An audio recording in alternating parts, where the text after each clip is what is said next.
আসসালামু আলাইকুম ভিউয়ার্স, আশা করি সকলেই ভালো আছেন। আজ আমি আপনাদের খুব সহজে ছেলেবাবুদের নিমা কাটিং করে দেখাবো।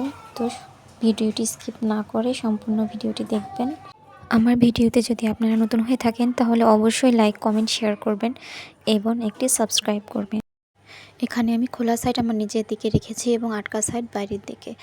আবার এখানে 1 ইঞ্চি কাপড় আমি ভাঁজ করে নিয়েছি। এটা হচ্ছে বোতাম ঘর এবং ঘাট সেলাইয়ের জন্য।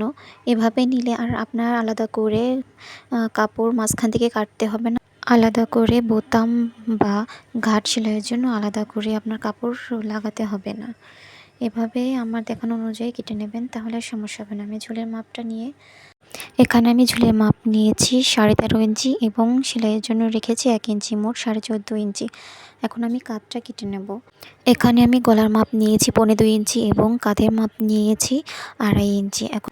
এখন আমি হাতার হাই নিয়েছি 4 ইঞ্চি এবং দাগ টেনে এটাকে মিলিয়ে দিয়েছি। আপনার বাচ্চাদের বডির মাপ যা থাকবে তার থেকে 4 ইঞ্চি বেশি কাপড় নিয়ে বডির মাপ নিয়ে নেবেন। যদি আপনার বাচ্চার বডির মাপ থাকে 20 ইঞ্চি, তাহলে আরও 4 ইঞ্চি বাড়তি নিয়ে মোট 24 ইঞ্চি বডি নিয়ে কাটবেন এবং 1 ইঞ্চি রাখবেন সেলাইয়ের জন্য বাড়তি। আমার বাবুর সঠিক মাপ হচ্ছে 20 ইঞ্চি এবং আমি 4 ইঞ্চি বেশি নিয়ে মোট 24 ইঞ্চিতে একটা দাগ দিয়ে নিয়েছি এবং 1 ইঞ্চি নিয়েছি সেলাইয়ের জন্য। এখন আমি হাতার এখানে একটু রাউন্ড করে মিলিয়ে নেব। এখানে আমি বডির মাপ, কোমরের মাপ এবং নিচের একই মাপ নিয়ে কেটে নিয়েছি। এখানে আমি কম বেশি করিনি। যাই হোক, কাটার সুবিধার্থে এখন আমি একটু রাউন্ড দিয়ে নিয়েছি যাতে সুবিধা হয়। তো হয়ে গেল, এখন আমি রাউন্ড অনুযায়ী কেটে নিচ্ছি। আমি এখন পিছনের পাটটিকে সরিয়ে সামনের পাটে গলা কেটে নেব। এখন আমি গলার জন্য 2.25 ইঞ্চিতে একটা দাগ দিয়ে নিয়েছি এবং ঝুল দিয়েছি 3.5 ইঞ্চি।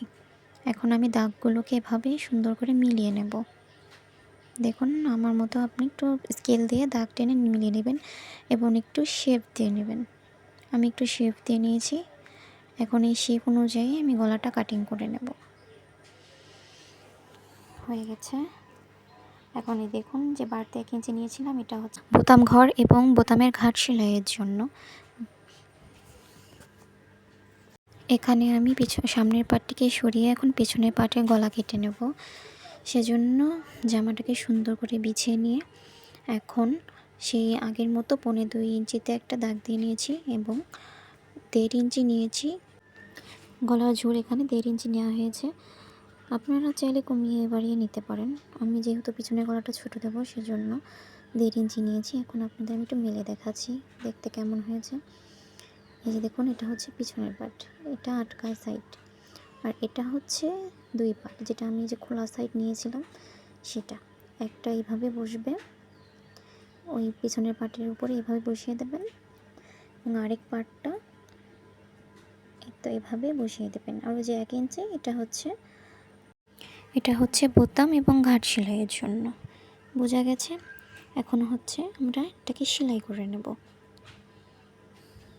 আমি অফ ক্যামেরায় পাইপিংয়ের জন্য কাপড় কেটে নিয়েছি।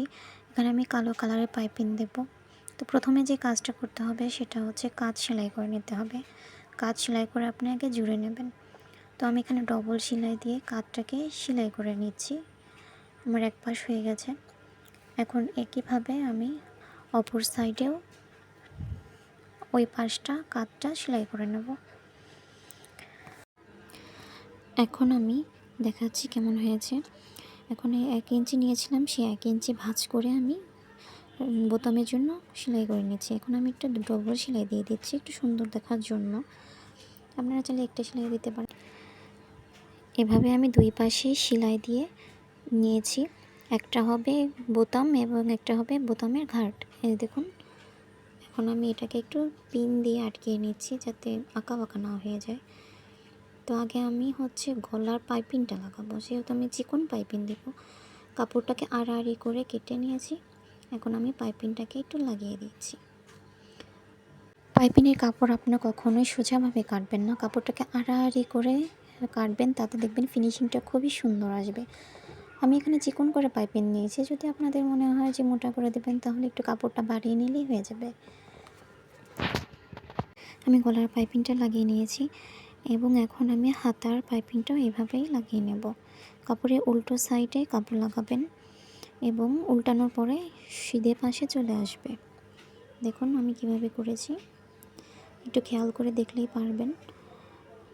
আমার ভিডিওটি যদি আপনাদের ভালো লেগে থাকে তাহলে অবশ্যই লাইক, কমেন্ট এবং শেয়ার করবেন এবং চ্যানেলটিকে একটু সাবস্ক্রাইব করবেন।